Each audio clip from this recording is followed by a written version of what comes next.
Welcome to Haunted Voice Channel. Before we get started, just a quick reminder, there are minimal ads in this video. If you enjoy the content, please hit the like button and subscribe. It really helps me create more stories for you. Also, I'd love to know where you're from and what time you're watching.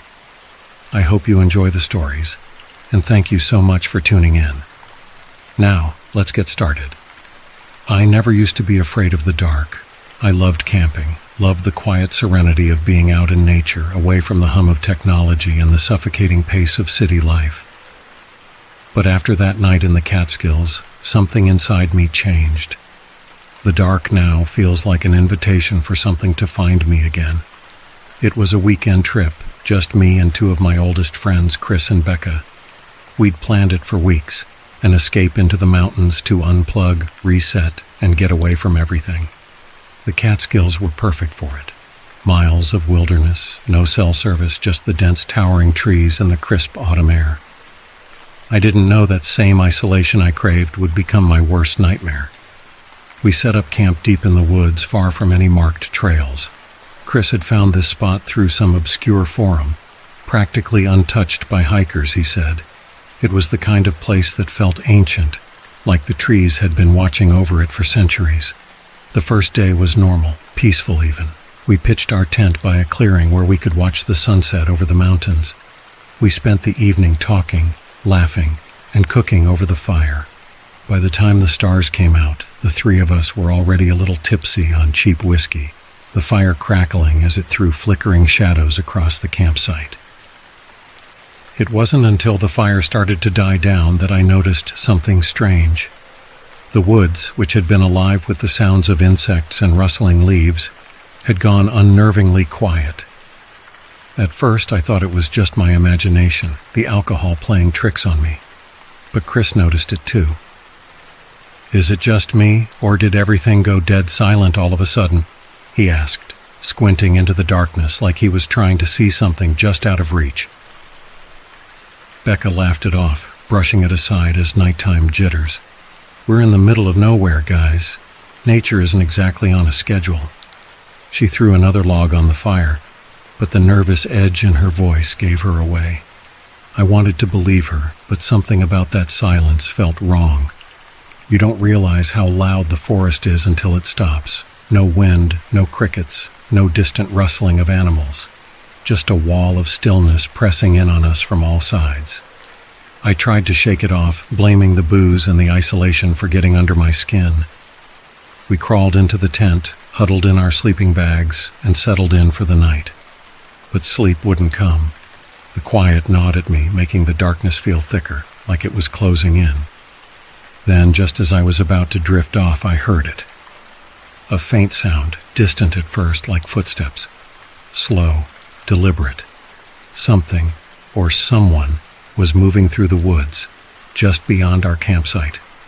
I strained my ears, holding my breath, listening for any sign that I was wrong. But there it was again. Crunch, crunch, the unmistakable sound of feet pressing down on dry leaves. I thought it might be an animal, but something about the rhythm felt too human. I turned over to whisper to Chris, but before I could say anything, he sat up abruptly, his eyes wide, his face pale in the dim light of the tent. "You hear that?" he whispered. I nodded, my stomach twisting into knots. Becca stirred, muttering something groggy, but when she saw our faces, she froze. The footsteps were getting closer, slow, unhurried, like whoever or whatever was out there wasn't in a rush, like it knew we were listening. Chris grabbed the flashlight and unzipped the tent just enough to peek out. He flicked the light on and the beam cut through the thick darkness, but there was nothing. Just the trees, standing tall and unmoving. "Nothing there," he muttered, more to himself than to us, but his voice was shaky. He zipped the tent back up, lying down stiffly, the flashlight still clutched in his hand. We sat there in silence, our ears straining for any more sounds. For a long time, there was nothing. Just the heavy, oppressive quiet that seemed to swallow up the world outside. Then came the whisper. It was so soft, so faint, I almost didn't catch it. but it was there, drifting through the trees like a sigh carried on the wind. A voice, but distorted, like it was being filtered through a bad radio frequency. "Let me in." I shot upright, my heart hammering in my chest. Chris whipped his head toward me, his eyes wide with fear. Becca let out a small, stifled gasp. "What the hell was that?" she whispered, her voice barely audible. I didn't answer. I couldn't. I just stared at the tent wall, my mind racing, trying to make sense of what I'd heard. It couldn't be real. It couldn't be. But then it came again, louder this time. The same 3 words, stretched out in a horrible, guttural drawl. "Let me in." The voice was closer now, right outside the tent. I could hear the fabric of the tent flutter slightly, as if something was pressing against it from the other side. I reached for the knife I'd packed with my gear, my hands trembling as I wrapped my fingers around the hilt. Chris turned the flashlight on again, and this time he unzipped the tent flap fully, shining the light out into the clearing. There, just beyond the circle of light, was a figure. It stood between the trees, its body unnaturally tall, limbs too long and thin, its skin a sickly pale gray. Its eyes, or what should have been eyes, were just empty, black holes, staring at us with an intensity that made my skin crawl. Its mouth hung open, wider than any human mouth could, revealing rows of sharp, jagged teeth. And it was smiling. It didn't move, it just stood there, grinning at us with that impossible mouth, its hollow eyes locked onto the tent. Then, slowly, its head tilted to one side, the bones in its neck cracking with the motion. And in that same distorted voice, it whispered again, "Let me in." I don't remember much after that. Everything happened so fast. Chris screamed, Becca was crying, and I was fumbling to get the knife out, my hands shaking so hard I nearly dropped it. But by the time I looked up again, the thing was gone. We didn't sleep the rest of the night.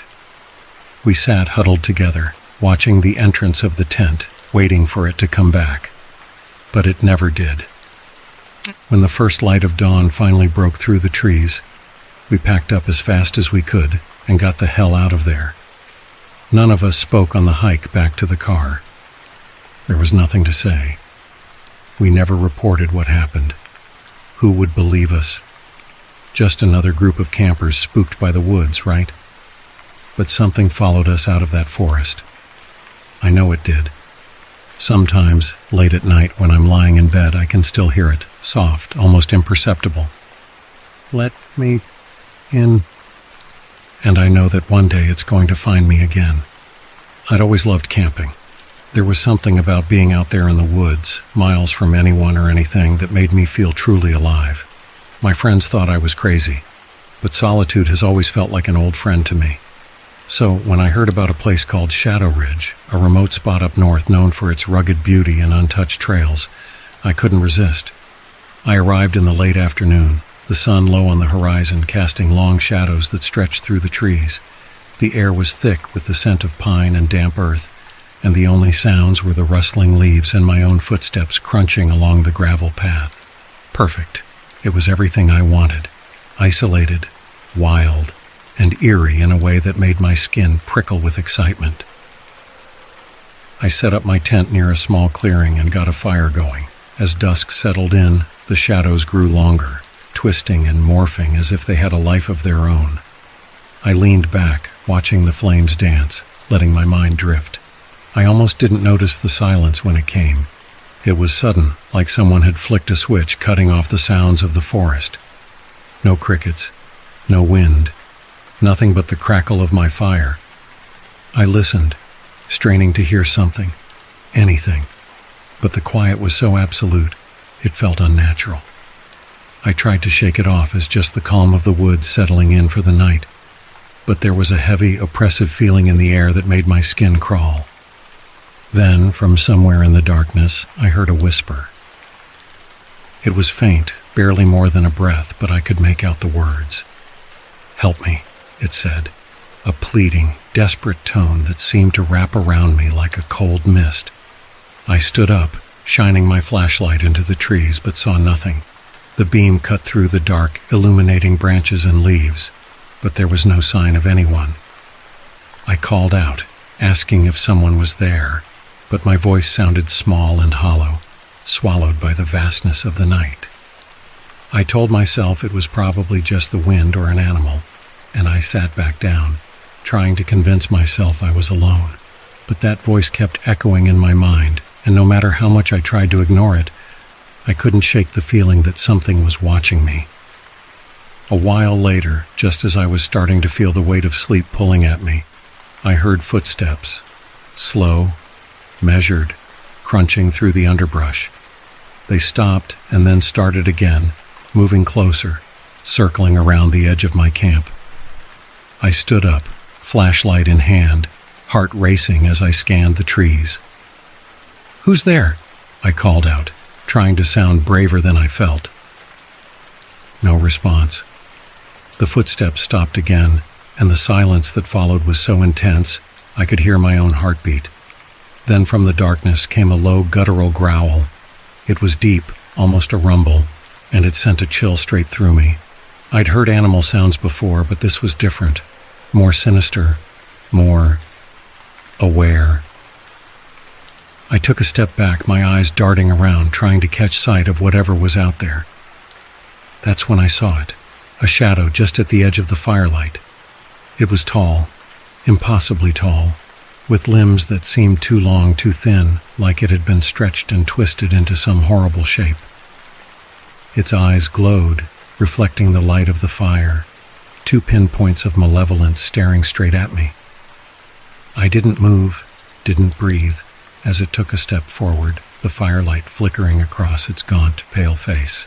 It looked almost human, but there was something fundamentally wrong about it, something that made every instinct in my body scream at me to run. It tilted its head, watching me with an unsettling curiosity, and then it spoke. Its voice was like broken glass, sharp and jagged, scraping through the night. "You shouldn't be here," it hissed, its mouth twisting into a grotesque imitation of a smile. I took a step back, nearly tripping over the log I'd been sitting on. What are you?" I managed to choke out, my voice trembling. The creature's smile widened, and it took another step closer. "I am the shadow, the whisper, the unseen." Its voice seemed to echo around me, coming from everywhere at once. "I have always been here, waiting, watching." I felt a surge of panic, my mind racing as I tried to figure out what to do. I grabbed a stick from the fire, brandishing it like a weapon, but the creature just laughed, a low, chilling sound that made my skin crawl. "Go ahead," it said, its eyes locked onto mine. "Run." That was all I needed to hear. I bolted, dropping the stick and sprinting into the darkness, not caring where I was going as long as it was away from that thing. The trees closed in around me, branches tearing at my clothes, my flashlight bouncing wildly as I stumbled through the underbrush. Behind me, I could hear it following, its footsteps slow, deliberate, almost as if it was toying with me. I don't know how long I ran, but eventually I burst into a small clearing, gasping for breath. I looked around, trying to get my bearings, but the trees all looked the same, stretching up like twisted claws against the night sky. I was lost, and I could still feel that thing's eyes on me, watching from somewhere in the darkness. And then I saw it. A small cabin, half hidden behind a thicket of bushes. Relief flooded through me as I stumbled toward it, hoping for some kind of shelter, some place to hide. I threw open the door, slamming it shut behind me, and leaned against it, trying to catch my breath. The cabin was empty, just one room with a single chair and a broken table. I tried to steady myself, but then I noticed something that made my blood run cold. On the walls, scratched into the wood, were dozens of names like mine. I moved closer, my flashlight illuminating each one, and beneath each name was a date. The last name was mine. I backed away, my mind spinning, trying to make sense of it. That's when I saw the figure in the corner. It was just a shadow, but I knew it was watching me, waiting. A voice whispered in my ear, soft and cold. The unseen always sees, always follows. I felt a hand on my shoulder, icy and insubstantial, and then everything went black.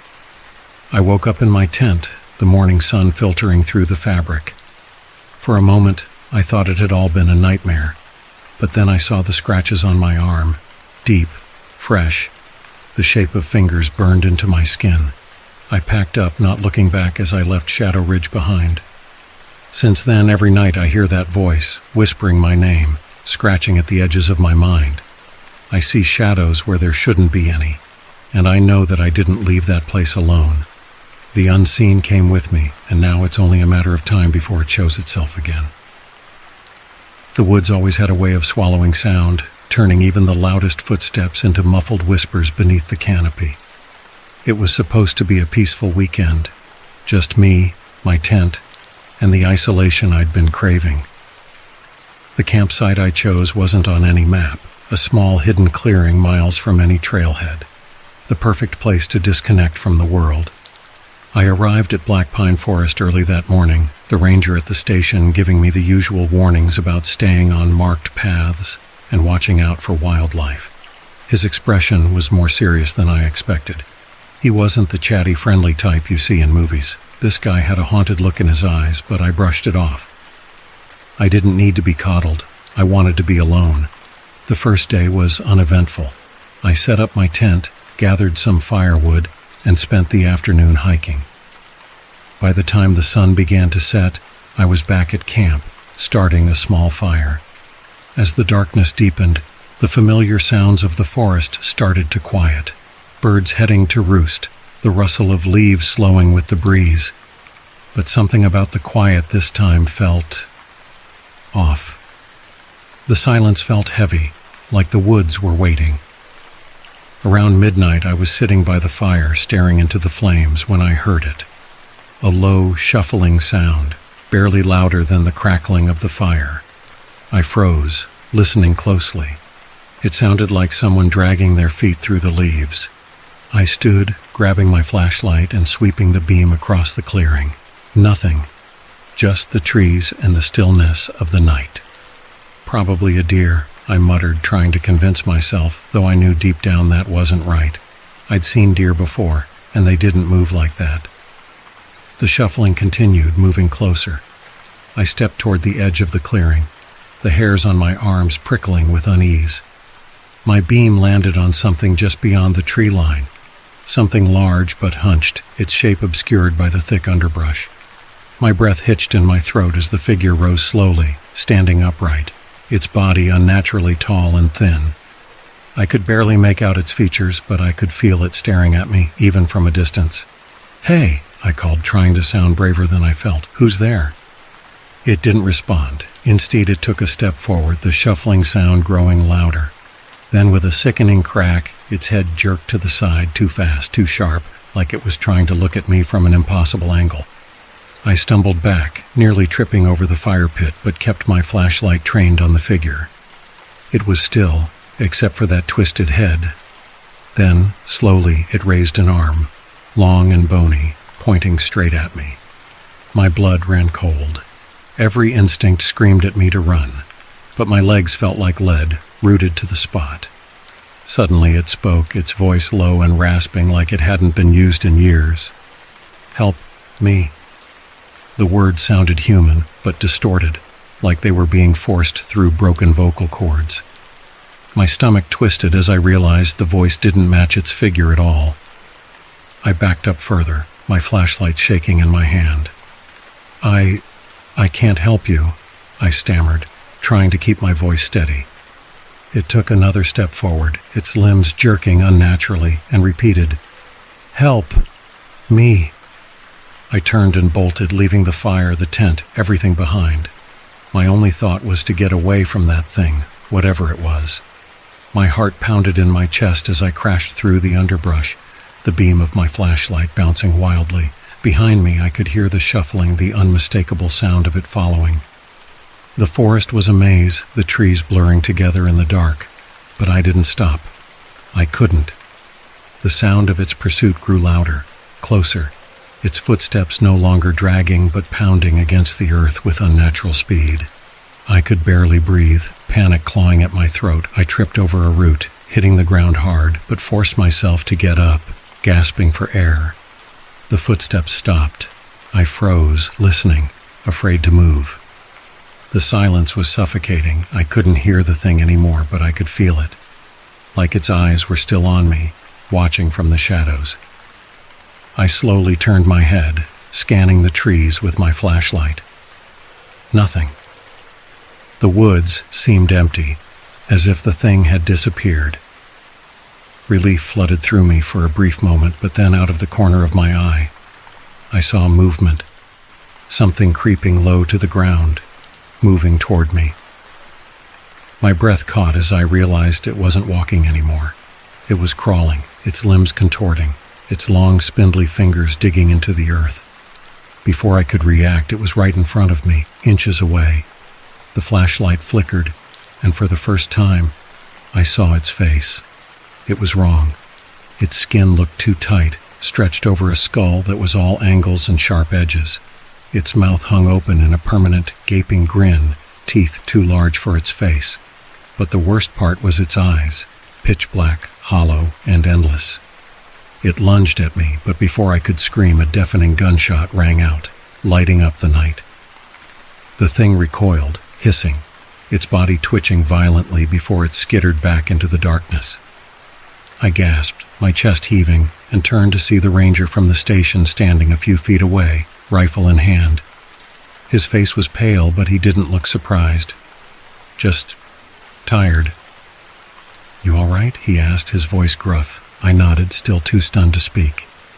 The ranger glanced toward the trees, his eyes hard. "You're lucky I found you," he muttered. "That thing's been stalking these woods for years." I finally found my voice. "Well, what was it?" He shook his head. "Don't know. People say it's a skinwalker, but I don't believe in that crap." His jaw tightened. "Whatever it is, it's not human anymore." The ranger gestured for me to follow him, and I didn't hesitate. As we walked back to the station, I glanced over my shoulder, half expecting to see the thing lurking in the shadows again. "You should have stayed on the marked trails," the ranger said after a long silence. I nodded, guilt gnawing at me. "I didn't think—" "Doesn't matter," he cut me off. "What matters is you're still breathing. Not everyone's that lucky." We reached the station just before dawn, the sky turning a pale shade of gray. The ranger handed me a cup of coffee, his eyes never leaving the tree line. As I sipped the bitter liquid, I finally asked the question that had been gnawing at me. "How did you know where I was?" The ranger didn't answer right away. He stared out into the forest for a long moment, his expression unreadable. Then, finally, he turned to me, his eyes dark and hollow. "I've been following you since you arrived." The words hit me like a punch to the gut. My blood ran cold as I realized what he was saying. I glanced down at the rifle in his hand, then back at his face, his too smooth, too tight skin. A slow, twisted grin spread across his lips. "After all, someone's got to make sure you make it back, right?" I never believed in the stories about Hollow Grove. It was just a patch of forest, right? Sure, people whispered about strange disappearances, about how the place had a way of changing those who wandered too deep. But to me, it was just a remote spot for camping, perfect for a quiet weekend away from everything. No cell service, no noise from the city, just me, my backpack, and the trees. I was wrong. The first day was perfect. I hiked in under a cloudless sky, the thick canopy of Hollow Grove making the air feel cooler than I expected. The trail was narrow and barely maintained, which suited me just fine. I liked the idea of being completely cut off. The only sounds were my boots crunching the underbrush and the occasional call of a bird high above. By the time I reached the heart of the forest, I found a small clearing by a pond and set up camp. Everything was going smoothly, but as dusk began to fall, the quiet started to feel different. I first noticed it as I sat by the fire eating dinner. The birds had stopped singing, and even the insects seemed to have gone silent. The woods were still, unnervingly so, as though something was waiting just beyond the edge of the clearing. I told myself it was just my imagination, that isolation was playing tricks on my mind. But the longer the silence stretched, the more uneasy I became. That's when I heard it. A sound, soft, faint, drifting through the trees. It was music, a melody, slow and eerie, like someone humming an old lullaby in the distance. It was the kind of sound that shouldn't exist in the middle of the woods. No people, no towns for miles. The song was faint, almost like the wind carrying it to me, but there was a human quality to it that I couldn't shake. I stood up, scanning the forest, but I didn't see anything. The melody continued, winding its way through the trees, beckoning me, pulling at me. My instincts screamed to stay put, to ignore it, but my legs seemed to have a will of their own. I grabbed my flashlight and started walking toward the sound. The further I went, the more surreal the forest became. The trees seemed taller, denser, their branches arching overhead like a cathedral of wood and shadow. The ground was soft beneath my feet, and the air smelled sweet, almost floral. But there was something else too. Something wrong. The song was louder now, clearer, but it wasn't comforting. It was haunting, like a voice calling from deep underwater, slow and distorted.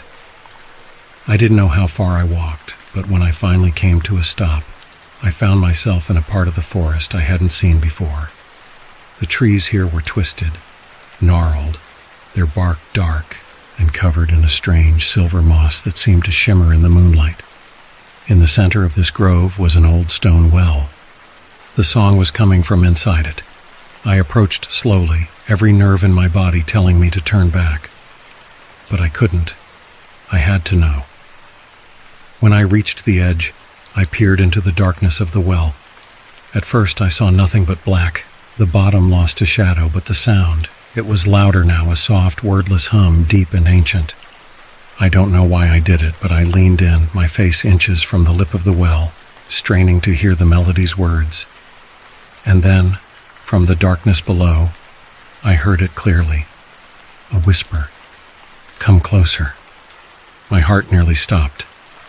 I stumbled back, flashlight clattering to the ground, and that's when I saw it. Movement.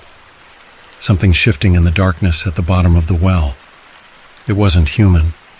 I couldn't see it clearly, but the way it moved, the way the shadows bent and twisted as it reached upward, I knew this thing wasn't meant to be seen by human eyes. I ran. I sprinted back through the woods, branches tearing at my arms and legs, the hum from the well chasing me, growing louder, more frantic. It wasn't just a melody anymore. It was a scream, long and hollow, echoing in my head. I could feel something following me, its presence heavy, close, as though the forest itself was alive and closing in. When I finally burst back into my campsite, gasping for breath, I collapsed beside the fire. The forest was silent again, but the unease was worse. I didn't sleep that night. Every snap of a twig, every rustle of leaves sent my heart racing. I could feel it watching me, waiting. The next day I packed up, ready to leave. But when I tried to find the trail back, it was gone. At first I thought I had just gotten turned around, but no matter where I looked, the path I'd taken into the woods had vanished. The forest was different now, more tangled, more suffocating. The trees seemed to close in on me, their branches curling like fingers. The sky was overcast and the light was dim, casting everything in a sickly gray. I tried to retrace my steps, but every turn seemed to lead me deeper into the woods, and always, just at the edge of hearing, was the melody. That cursed, haunting melody. By midday I found myself back at the well. I don't know how, but I was sure I hadn't been walking in circles. The forest was playing tricks on me, leading me back here. The stone well loomed in the center of the grove, its surface slick with that strange silver moss. The air was thick, heavy with the smell of damp earth and something sweeter, more cloying. The song was back, faint but unmistakable, coming from the well's depths. I wanted to run, but my legs wouldn't move. Instead, I found myself stepping forward, drawn to the well like before. My mind screamed for me to stop, but something else, something stronger, was pulling me toward it. And then I saw them. Figures. Pale, thin figures standing just beyond the trees, their eyes dark and hollow. Their faces were gaunt, stretched, their skin clinging tightly to their bones. They didn't move, just stood there watching, as though waiting for something. Their mouths hung open, and the song, the terrible, mournful song, was coming from them. I backed away, heart pounding, but before I could run, a hand reached out from the well. It was pale, sickly, with fingers too long and too many joints. It grabbed my wrist with a strength that belied its fragile appearance, and the song filled my head, drowning out all thought. "Come closer," the voice from the well whispered again, but now I understood. It wasn't asking me, it was commanding. I yanked my arm free, falling backward as the hand retreated into the well. The figures in the trees swayed, their mouths still open, still singing, and as I scrambled to my feet, I ran, blindly crashing through the woods. I didn't care where I was going, I just needed to escape. When I finally broke free from the forest, stumbling onto a road, the song was gone. The figures, the well, the twisted trees, they were behind me, somewhere in the heart of Hollow Grove. But the song never left my mind. It still haunts me every night when I close my eyes. That melody, that voice from the well, it's waiting. It wants me to return. And I know one day I will. It started like any other camping trip. A weekend getaway, just me, my brother Ethan, and our friends Sarah and Tom. We had been planning it for months, eager to escape the suffocating city life for the serenity of the backcountry. We picked a spot we found online, Wolf Hollow. It wasn't on any official map, but Tom said he'd heard about it from a friend who swore it was the perfect place. Quiet, isolated, and untouched. Exactly what we were looking for. The hike in was rough, though. The trail was overgrown, more like a suggestion of a path than a real one. And by the time we got to the clearing where we set up camp, it was already late afternoon. The trees loomed high overhead, casting long shadows that made everything seem darker than it should have been. But the clearing itself was beautiful, surrounded by thick woods, a small stream trickling nearby. It felt like we were the only people for miles. We spent the evening like you'd expect, setting up tents, gathering firewood, and cooking dinner over the campfire. Everything felt normal at first. But as the sun dipped behind the trees, the forest became unnervingly silent. No crickets, no birds, just this heavy, oppressive stillness. We joked about it, of course. Tom said it was probably called Wolf Hollow for a reason, and maybe the wolves were hiding nearby, watching us. We laughed it off, but something about his words stuck with me. That night I woke up to the sound of something moving just outside my tent. At first I thought it was one of the others, maybe Ethan getting up to use the bathroom. But as I lay there, listening, I realized whatever was out there wasn't human. The footsteps were too heavy, too deliberate, slow, crunching through the underbrush. I held my breath, listening. The steps circled the campsite once, then twice, before stopping right next to my tent. I didn't dare move. I don't know how long I stayed like that, my heart pounding in my chest, but eventually the sound moved away, fading into the trees. I told myself it was just an animal. A deer, maybe. A bear, at worst. But deep down I knew something wasn't right. The next morning I mentioned it to Ethan and Tom. They brushed it off, saying it was probably nothing, but I could tell Sarah was spooked. She hadn't slept well either, she said, claiming she'd heard something too. Something breathing, low and heavy, just outside her tent. We decided to hike a bit that day, explore the area, but the deeper we went into the forest, the more uneasy I felt. The trees were strange here, twisted and gnarled, with patches of moss that almost seemed to pulse underfoot. And then there were the tracks, huge clawed prints unlike anything I'd ever seen. Too big to be a wolf or a bear. Probably just some animal we don't know about, Tom said, but his voice lacked confidence. As we continued, we stumbled upon something odd, an old cabin half hidden by the forest. It looked abandoned, its roof caved in and the wood rotting away. But what caught our attention wasn't the building itself, but the markings around it. Symbols carved into the trees and the ground, strange and unnerving, like something out of a nightmare. We didn't go inside. Something about that place felt wrong, like we weren't supposed to be there. Sarah snapped a photo, but we all agreed to head back to camp. The air felt heavy, and I couldn't shake the feeling that we were being watched. That night the noises came back, louder this time. Not just footsteps, but something more. Snapping branches, a low growl, and then voices, faint but unmistakable, like whispers carried on the wind, except they weren't speaking English. The words were guttural, animalistic. Sarah was the first to crack.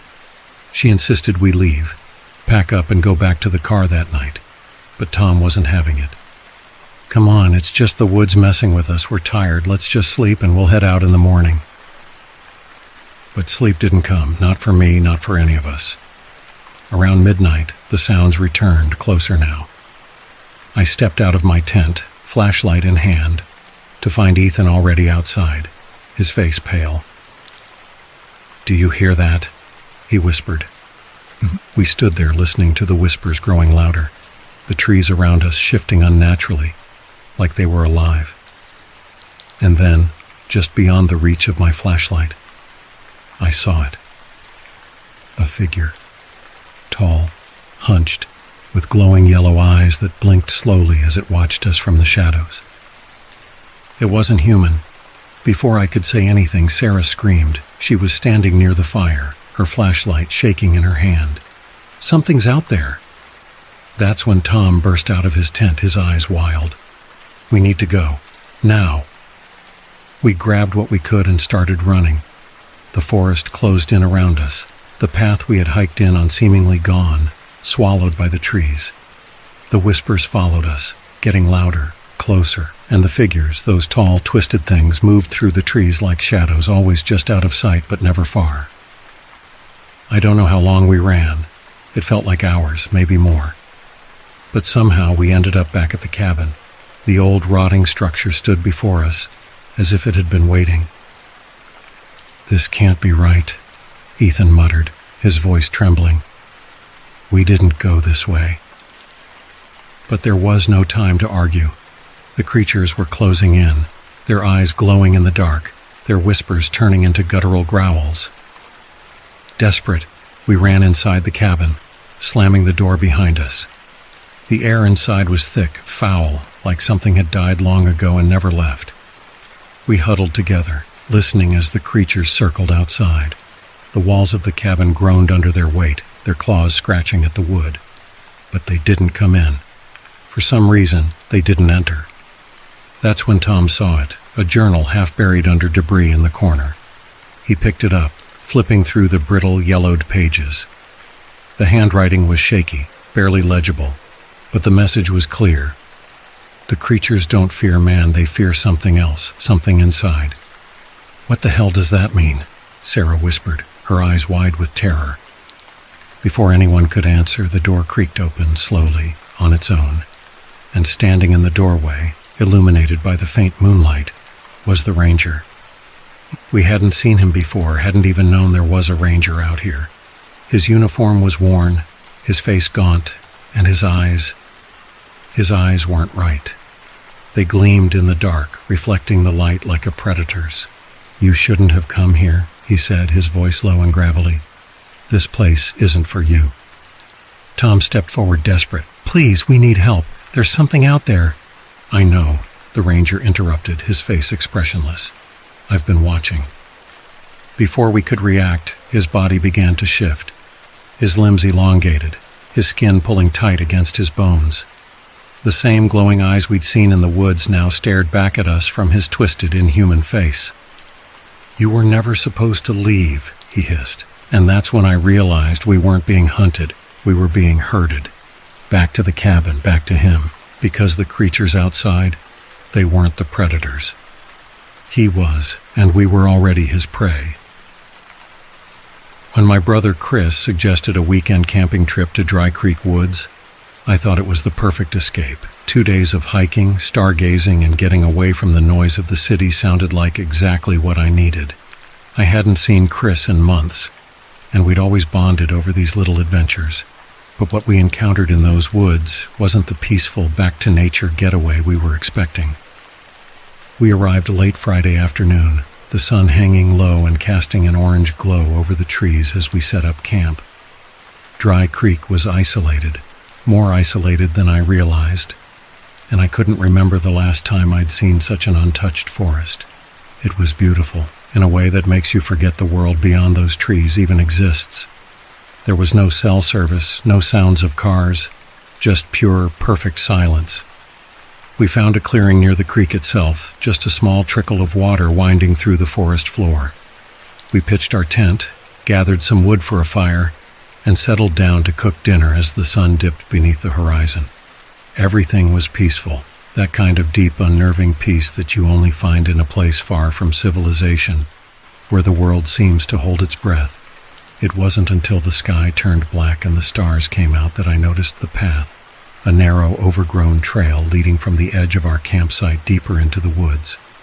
I hadn't noticed it when we set up camp, and it seemed to wind off into the trees, disappearing around a bend. "Hey, Chris," I said, gesturing toward the path.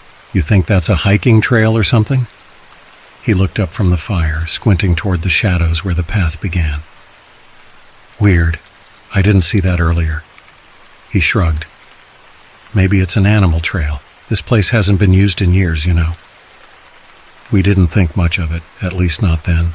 The path just seemed like one of those odd features you notice when you're out in nature. Forgotten, mysterious, but nothing to worry about. The rest of the night was uneventful. We talked, drank, and eventually the warmth of the fire lulled us to sleep. I woke up suddenly, and I didn't know why. The fire had died down to embers, and the forest was pitch black around us. I checked my watch. It was 3:14 a.m. Chris was snoring softly beside me, wrapped tight in his sleeping bag. It was then that I heard it, a soft, crunching sound like footsteps on dry leaves coming from the direction of the path.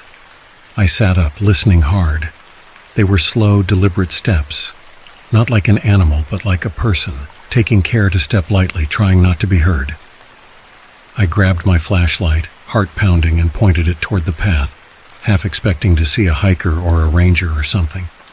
But the beam only illuminated the trees and that empty, narrow trail leading into the woods. The footsteps stopped the moment the light hit, and there was nothing, just the stillness of the night. I turned the flashlight off and sat in silence for a long while, straining to hear anything, but the footsteps didn't return. Eventually, I convinced myself it was nothing, or maybe just a deer, and I went back to sleep. The next morning, I asked Chris about it. He laughed, dismissing it as forest paranoia, a term we used for those times when your mind starts playing tricks on you in the wilderness. Still, I couldn't shake the feeling that someone or something had been watching us. We decided to explore the creek that day, but by mid-afternoon, curiosity got the better of us, and we headed down the mysterious path. It was barely wide enough for one person and looked like it hadn't been walked in years. Thorny vines clawed at our ankles and thick tree branches twisted overhead, blocking out the sky. Chris walked ahead, pushing branches aside, and I followed close behind. The deeper we went, the more unsettling the forest became. It felt wrong. It was like the air itself grew heavier with every step, and the sounds of the forest, the birds, the rustling leaves, seemed to fade away the farther we went. After about half an hour of walking, we found something that made us both stop in our tracks. A clearing, but not like the one we camped in. This one was unnaturally perfect, like someone had cleared the land deliberately. In the center stood a single large tree, its branches bare despite the season, and carved into the bark were symbols, strange jagged markings I'd never seen before. They were crude, almost childlike, but they carried an unsettling energy. "What do you think this is?" I asked, running my fingers over the carvings. They felt smooth, almost polished, as if they'd been cut recently. Chris didn't answer. He was staring at the ground, pale-faced, and when I followed his gaze, I saw it too. Footprints, bare footprints, leading in and out of the clearing from multiple directions. And they were fresh. "We should go," Chris said, his voice trembling slightly. I didn't argue. We retraced our steps, trying to ignore the feeling of being watched, of eyes following our every movement from the shadows. But as we hurried back to camp, something felt off. The trail seemed different, like it was winding in directions it hadn't before. I tried to keep calm, but my sense of direction told me we were heading the wrong way, deeper into the woods rather than out. And that's when we found it, our campsite. We stumbled upon it, nearly tripping over the fire pit in relief. But something was very wrong. It was the same clearing, the same tent, the same creek. But everything was reversed. The tent faced the wrong direction. Our gear was scattered about in a way we hadn't left it. And even the trees seemed to twist in opposite directions. It was like a mirror image of our camp. Familiar, but all wrong. "What the hell is this?" I whispered, my voice cracking. Chris didn't answer. He just stood there, staring at the tent. The flap was half open, and inside was a figure. At first I thought it was a person crouching, but then it turned, and I saw its face. It was me, or something like me. The face was mine, but stretched, distorted, the eyes too big, the mouth too wide, and the skin a sickly pale color that almost glowed in the fading light. It stared at us, smiling that too wide smile, its head tilted unnaturally to the side as if amused by our fear. We ran. I don't know how far or how long we ran, but we didn't stop until we burst through the tree line and stumbled onto a trail, an actual trail, well-worn and marked. We kept running until we reached the main road, where we finally collapsed in exhaustion. When we got back to town, we told the police what we saw, but they didn't believe us. They said we were lucky to have found our way out and that we'd probably just gotten lost, our minds playing tricks on us, but I know what we saw. I know what was in that tent. Chris refuses to talk about it. He hasn't spoken to me since that night. And sometimes I can't sleep. I see that face, the too wide smile, the hollow eyes, and I hear those footsteps slowly crunching through the leaves just outside my window. And the worst part is, last night I heard something new. Not footsteps, not laughter, but a voice. My voice calling softly from the woods, "Come back, you forgot something." I've always loved camping, the peace, the solitude, the freedom. But after what happened last weekend, I don't know if I'll ever set foot in the woods again. It was supposed to be a simple trip, just me and two of my friends, Jason and Mark. We'd found a secluded spot online, deep in the heart of a national forest, hours away from the nearest town. It was one of those places you couldn't find on a map, a hidden gem. The perfect getaway, we thought. The drive up was long and winding, the road narrowing the deeper we went into the forest. The trees grew taller, their branches thick and tangled overhead, blocking out most of the daylight. By the time we found the spot, the sun was already setting, casting a deep orange glow over the treetops. We set up camp quickly, pitching the tent, gathering wood for the fire, the usual routine. The air felt fresh, clean, and there was a sense of isolation that was both thrilling and unnerving. No cell signal, no other campers, just us and the wilderness. As night fell, we sat around the fire, laughing, telling stories, roasting marshmallows. It felt perfect.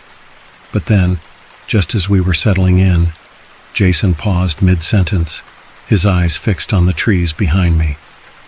"Did you hear that?" he asked, his voice barely a whisper.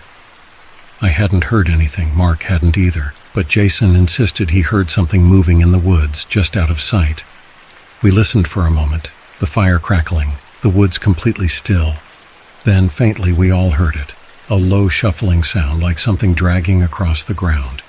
It was coming from somewhere beyond the tree line, out in the thick black woods. It didn't sound like an animal, not any animal I'd ever heard anyway. It was too deliberate, too slow. We sat there silent, straining our ears.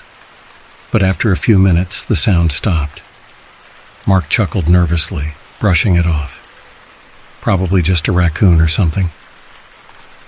Jason didn't look convinced, but he shrugged and went along with it. The rest of the night passed without incident, though I couldn't shake the feeling that we weren't alone, that something was watching us. I didn't say anything to the others, not wanting to sound paranoid, but I could tell Jason was on edge too. He kept glancing at the trees, his eyes darting around like he was expecting something to emerge from the darkness. Eventually, we all went to bed, the fire reduced to glowing embers. I lay there in my sleeping bag, listening to the night, trying to calm my racing thoughts. But sleep didn't come easy. Sometime in the middle of the night, I woke up. At first, I didn't know what had stirred me, just that something wasn't right. The air inside the tent felt heavy, thick with the smell of damp earth. I could hear Jason and Mark breathing softly beside me, their forms barely visible in the dim light. And then I heard it, that same dragging sound, closer now, much closer. It was coming from right outside the tent. I froze, my heart pounding in my chest, my breath shallow and ragged. The sound was slow, rhythmic, like something was crawling through the dirt just feet away from where we slept. I didn't dare move, barely even breathed, my mind racing with thoughts of what it could be. I wanted to wake Jason and Mark, but fear held me in place. Then I heard the tent's zipper. It was faint, just the smallest pull, like someone testing it. My blood turned to ice. I strained my ears, listening as the zipper moved again, this time lower, just a few inches. I couldn't stay still anymore. I turned my head slowly toward Jason, but he was still asleep. I reached out to shake him awake when, suddenly, the zipper stopped. For a long moment, everything was silent. I held my breath, waiting for something, anything. And then, just as I was about to move, the dragging sound began again, this time moving away from the tent, back into the woods. I lay there, paralyzed, until the sound faded into the distance. The rest of the night passed in a blur of fear and sleeplessness. When morning finally came, I crawled out of the tent, exhausted, my body aching from the tension. Jason and Mark were still asleep, completely unaware of what had happened. That's when I saw them, footprints, dozens of them, all around the campsite. Deep, heavy prints in the dirt, circling our tent, leading off into the trees. But they weren't normal footprints. They were long, almost like a person's, but stretched, distorted. And they didn't look fresh either. They looked old, like they'd been there for years, even though the dirt was freshly disturbed. I stared at them, trying to make sense of what I was seeing. My mind raced with possibilities. A prank, some kind of animal, maybe even a hallucination from lack of sleep. But deep down, I knew something was wrong. I woke Jason and Mark, showing them the prints. Jason's face went pale. "That's not right," he muttered, his voice shaky. Mark tried to laugh it off, but I could see the fear in his eyes too. We packed up quickly, none of us wanting to stay any longer. As we hiked back to the car, I couldn't shake the feeling that something was following us, just out of sight. The woods felt darker, more oppressive, like they were closing in on us. Every now and then I'd catch movement in my peripheral vision, but when I turned to look, there was nothing there. We finally made it back to the car, loaded our gear, and drove out of there as fast as we could. None of us spoke on the drive back, each lost in our own thoughts. It wasn't until we stopped at a gas station, miles away from the forest, that Jason finally broke the silence. "I saw something," he said, his voice barely audible. Mark and I both turned to him. "What do you mean?" I asked, my stomach tightening. "Last night," he continued, staring down at his hands, "when you two were asleep, I heard something moving outside the tent. I thought it was an animal, but then I saw it, this thing. It was crawling through the dirt just outside the firelight. It looked human, but wrong, like it had been stretched out, like its body didn't fit together the way it should." He paused, taking a deep breath before continuing. It was dragging something behind it. I don't know what. I didn't want to look too close. I was so scared I couldn't move. I thought I was imagining it, but now, after seeing those footprints... He trailed off, his voice shaking. Mark and I just stared at him, both of us too stunned to speak. We never went back to that forest, never spoke about it again, but I think about it sometimes, about that thing Jason saw, about the prints, about the zipper, and I can't shake the feeling that whatever it wasn't done with us. Camping had always been my escape. No crowds, no constant buzzing of notifications, just me in the vast wilderness. This time I wanted a more remote location, someplace uncharted, untouched by the typical tourist crowd. So, when I stumbled upon a little-known trail called Moonlit Ridge, deep in the heart of the Appalachian Mountains, I knew I had to check it out. The description said it was secluded, with a breathtaking view of the valley below.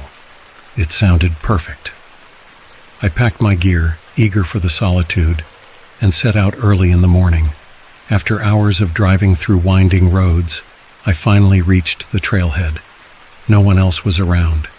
The air was crisp, the smell of pine sharp in my nostrils. This was exactly what I needed. The hike to the top was steep, but rewarding. By the time I reached the ridge, the sun was beginning to set, painting the sky in hues of orange and purple. I quickly set up my tent in a small clearing surrounded by towering trees and a thick canopy that stretched across the sky. In the distance, I could just make out the outline of the valley below, veiled by mist. It was perfect. I made a small fire, cooked a simple meal, and watched the flames dance as night closed in. The stars emerged one by one, twinkling faintly between the leaves, and the forest around me came alive with the sounds of crickets and distant hoots of owls. It was peaceful, a kind of quiet you can't find anywhere else. But as the fire began to burn lower, the atmosphere changed.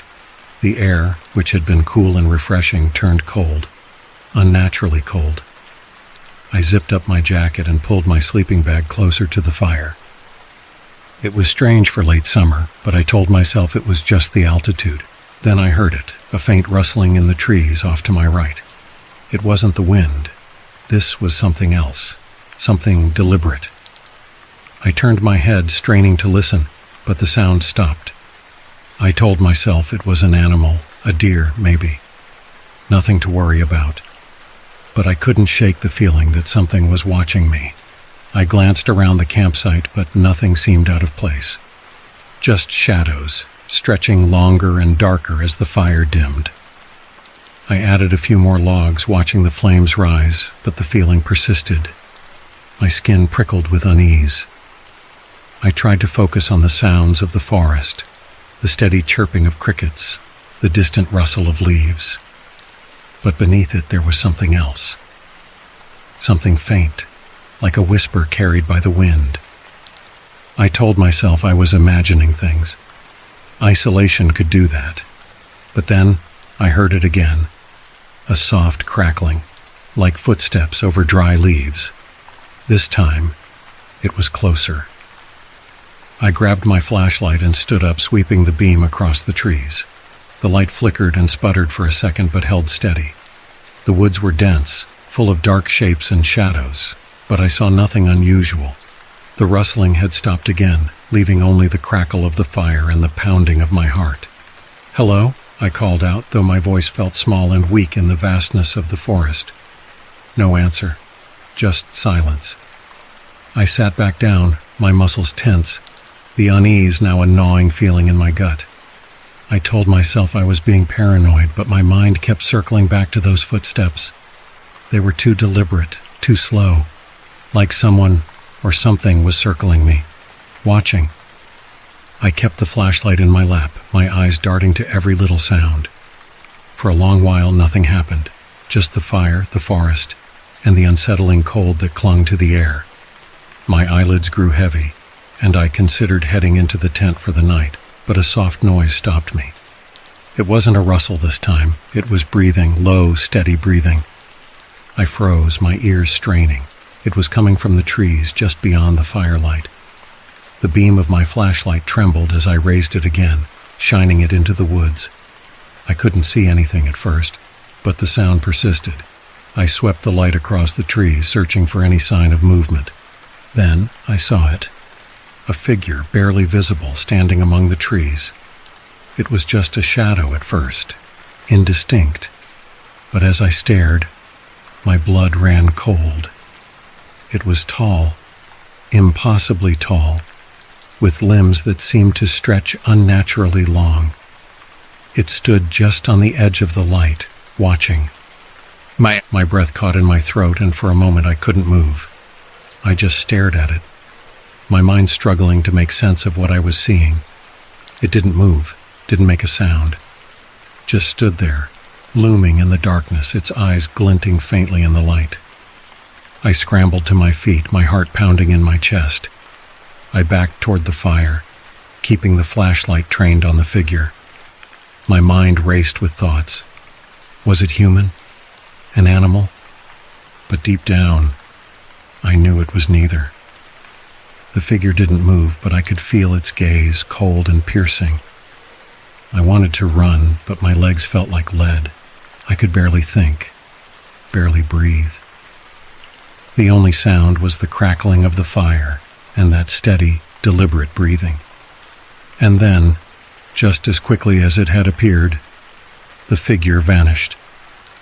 One moment it was there, the next it was gone, swallowed by the shadows. I stood frozen, my flashlight shaking in my hand, waiting for it to reappear. But the woods were silent again, eerily silent. The crickets had stopped, the wind had died.